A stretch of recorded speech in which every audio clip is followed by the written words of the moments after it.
Hello and welcome to the Kitabhshla Finance Edition, a series geared towards financially aware individuals wishing to expand their financial knowledge and portfolio. If navigating the complexity of finance seems difficult, you have come to the perfect place. Today, I will be breaking down 7 key lessons from the book The Big Short under 7 minutes. Michelle Lewis's The Big Short explores the circumstances leading up to the financial catastrophe of 2008. The book provides a fascinating look at those who predicted the approaching collapse of US housing market and the ensuing worldwide financial crisis. In this book, the author introduces readers to a variety of eccentric and talented figures, including traders, analysts, and fund managers who were aware of the weaknesses in the financial system. The story shows how they made risky wagers against the market and created intricate financial instruments to make money off the impending disaster. The author spins a compelling yarn about the excesses of Wall Street, regulatory lapses, and the complex web of subprime mortgages that contributed to the disaster. He deftly simplifies the technical financial lingo, making the complexities of the crisis understandable to a wider audience. This book is an incisive assessment to the culture of greed and carelessness that dominated the banking sector in the years leading up to the catastrophe. This is a tale of both financial brilliance and moral ambivalence because these people tried to profit from a coming catastrophe. The author gives viewers a behind-the-scenes glimpse at one of the most famous historical figures through fascinating storytelling and thorough research. Here are 7 motivated lessons from this book. Lesson number 1. The fragility of financial markets. The author emphasizes how hazardous subprime mortgages served as the basis upon which sophisticated financial instruments and securities were developed, erecting a fragile house of cards. As the housing bubble burst, the financial system falls apart. The brittleness of these markets is made apparent. The book shows how excessive risk-taking, poor oversight, and lack of transparency may cause ostensibly stable institutions and systems to collapse. It becomes clear that systematic problems in the banking and mortgages industries, investors' overconfidence, and the complexity of financial products all contributed to the financial system's fragility. The author depicts a world in which few understood the fragility that lay under the surface while others took advantage of it to their financial advantage. Lesson number 2. The complexity of financial instruments. The book explores the complex and confusing nature of financial products that were crucial to the crisis, including credit default swaps and collateralized debt obligations. The author discusses how the layers of bundled mortgages used to construct these securities make it challenging for the investors and even businesses insiders to completely comprehend the underlying risks. The failure of credit rating agencies to adequately evaluate these instruments resulted in mispricing and widespread misconceptions about their safety, further exacerbating the complexity. The book replaces a strong emphasis on how the obliquences caused by the complexity of these financial instruments contributed to the spread of toxic assets throughout the financial systems. Lesson number 3. The role of greed. Due to the possibility of receiving significant bonuses and profits, financial institutions and experts participated in risky lending practices and the development of intricate, high-risk financial products. They were unaware of the subprime mortgage industry's fundamental risks and the housing market's underlying fragility since they were focused on maximizing returns. Lesson number 4. Be wary of ambiguous loyalties. This book by Michelle Lewis, the idea of being aware of dubious loyalties is consistent throughout the story. The book makes clear how the banking sector's devotion to profit and self-interest frequently eclipsed its fiduciary duty to customers and larger economy.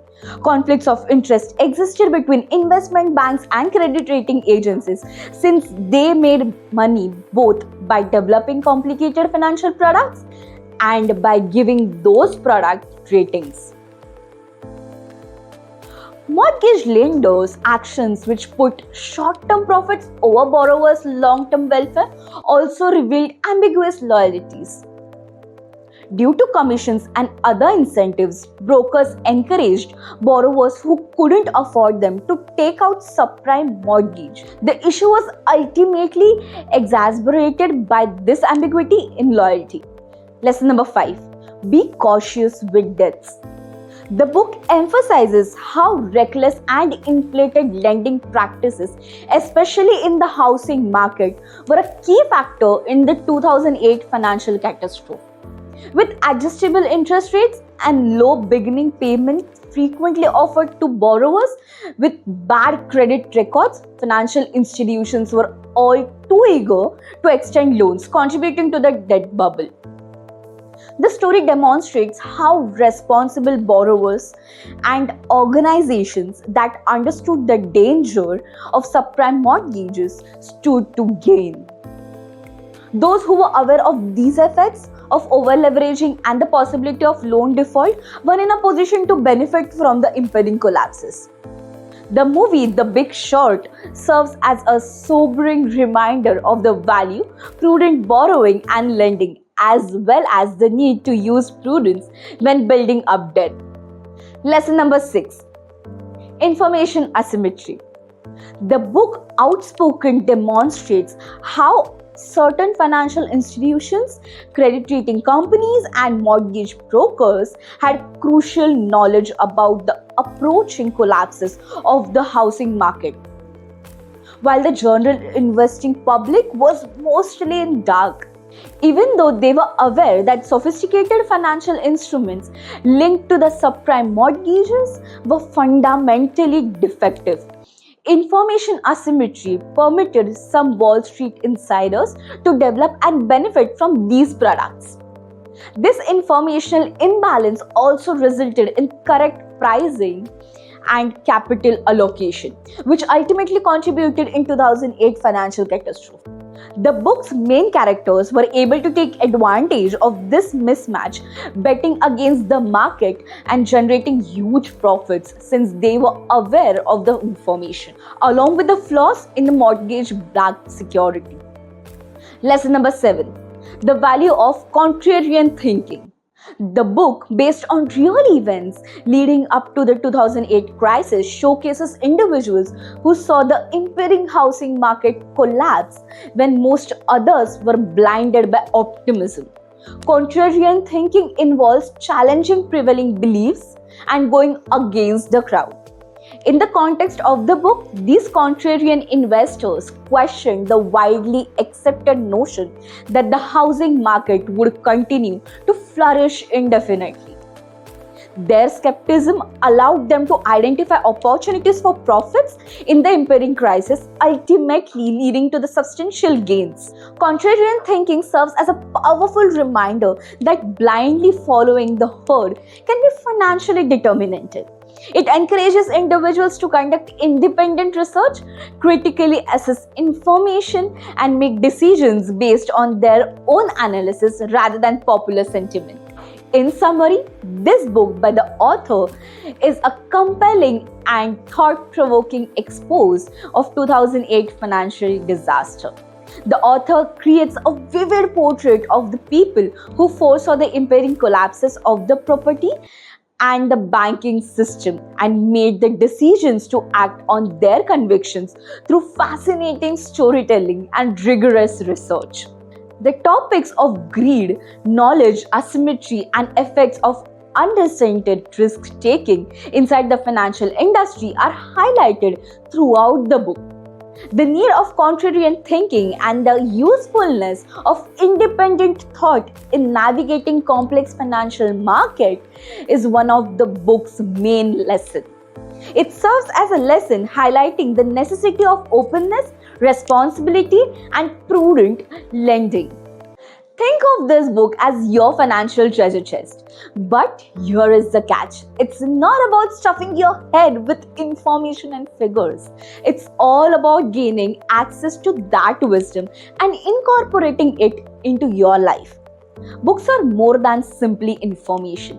They are also potent catalysts for your transformation. It's not so much about what you take from a book as it is about that book might spark within you. Now it's time to put these ideas into actions and build a way of financial success. Thank you. See you in the next video.